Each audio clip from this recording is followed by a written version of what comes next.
दिल्ली के एम्स में बच्चों की कोरोना वैक्सीन का ट्रायल शुरू हुआ है। क्लिनिकल ट्रायल की जिम्मेदारी डॉक्टर संजय राय के कंधों पर है। उनसे खास बातचीत की है हमारे संवाददाता जितेंद्र बहादुर सिंह ने। सुनिए। वैक्सीन का ट्रायल दिल्ली के एम्स में शुरू हो चुका है। इस पर हमारे साथ बातचीत करने के लिए मौजूद हैं डॉक्टर संजय राय। सर, यहाँ पर वैक्सीन का ट्रायल शुरू हो चुका है, किस तरीके का प्रोसेस है और कैसे आप लोग इसको आगे बढ़ा रहे हैं? जो क्लिनिकल ट्रायल का प्रोसेस फॉलो होता है, सेम प्रोसेस फॉलो होगा। मैं पहले भी जब एडल्ट की बात हो रही थी कि साइंस से कहीं कंप्रोमाइज नहीं होगा, वह सेम प्रोसेस यहाँ भी फॉलो होगा। जो अभी मेन ऑब्जेक्टिव है वो ये देखने के लिए कि बच्चों के लिए हमारे पास कोई ऑप्शन नहीं था कि कोई सेफ वैक्सीन अवेलेबल है या इफेक्टिव वैक्सीन अवेलेबल है कि नहीं, वह मेन उद्देश्य है। एडल्ट में ऑलरेडी प्रूवन है कि वैक्सीन सेफ भी है और इफेक्टिव भी है, लेकिन बच्चों के लिए हमारे पास डेटा नहीं है। तो ये जो क्लिनिकल ट्रायल्स हैं वह डेटा जनरेट करने का है कि बच्चों के लिए क्या वैक्सीन सेफ है तो क्या इफेक्टिव भी है, उसी को देखने के लिए ट्रायल्स हैं। जो आज ट्रायल्स आप लोग कर रहे हैं, कितने बच्चे इसमें शामिल हैं और आगे की क्या पूरी प्रक्रिया होगी इस पूरे प्रोसेस को करने के लिए? रिक्रूटमेंट होता रहेगा। जब एक सैंपल साइज अचीव हो जाता है तो उसके बाद रिक्रूटमेंट बंद हो जाता है।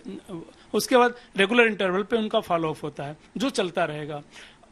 फाइनल रिजल्ट वो बताता है कि रियली सेफ्टी है कि नहीं।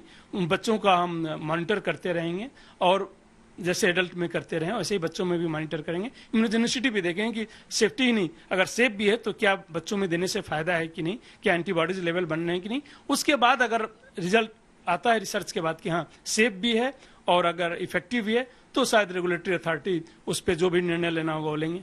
आज कितने बच्चे इसमें शामिल हो रहे हैं इस पूरे प्रोसेस में? करीब 25 से 30 को हमने स्क्रीनिंग के लिए बुलाया हुआ है।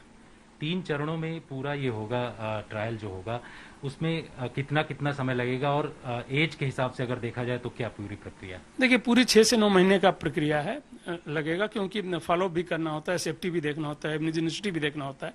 तो पहले जो है 12 साल से ऊपर, फिर 6 साल से ऊपर, फिर 2 साल से ऊपर के बच्चों का जो है ये प्रक्रिया चलती रहेगी और यह पूरी प्रक्रिया पूरी होने में 6 से 9 महीने का वक्त लगेगा।